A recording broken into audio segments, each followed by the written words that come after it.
Team India Bangladesh మధ్య త్వరలోనే test series ప్రారంభం కానుంది. 2 టెస్ట్ మ్యాచ్ల సిరీస్లో భాగంగా తొలి మ్యాచ్కు బీసీసీఐ 16 మంది సభ్యులతో కూడిన భారత జట్టును ప్రకటించిన విషయం తెలిసిందే. దీర్ఘకాలం తర్వాత టెస్ట్ జట్టులోకి ఎంట్రీ ఇచ్చాడు team India star wicket keeper Rishabh Pant. ఈ నేపథ్యంలో టీమిండియా మాజీ కెప్టెన్, క్రికెట్ దిగ్గజం సౌరవ్ గంగూలీ అతడిపై ప్రశంసల వర్షం కురిపించాడు. టెస్టు క్రికెట్లో అతడు భారత అత్యుత్తమ క్రికెటర్గా ఎదుగుతాడని కితాబిచ్చాడు.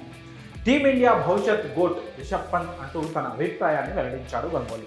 ప్రస్తుతం ఈ కామెంట్స్ క్రికెట్ వర్గాల్లో ఆసక్తికరంగా మారాయి. రిషబ్ పంత్ 2022లో కారు ప్రమాదానికి గురై తీవ్రంగా శ్రమించి మళ్ళీ బ్యాట్ పట్టుకున్నాడు. ప్రమాదం నుంచి కోలుకున్న తర్వాత ఐపీఎల్లోకి ఎంట్రీ ఇచ్చిన పంత్ అద్భుతంగా రాణించాడు.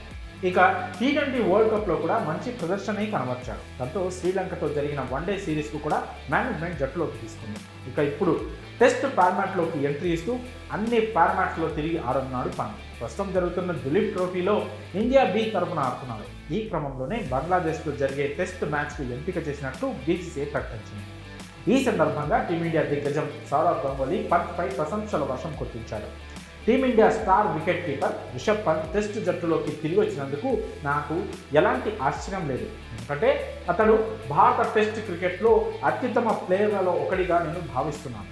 పంత్ టెస్టులో ఆడుతూనే ఉంటాడు. ఈ ఫార్మాట్లో greatest of the all time క్రికెటర్గా ఎదుగుతాడు, అందులో ఎలాంటి సందేహం లేదు. అయితే పంత్ అలా ఎదగాలంటే ఇలాగే తన ఫామ్ను కొనసాగించాలి.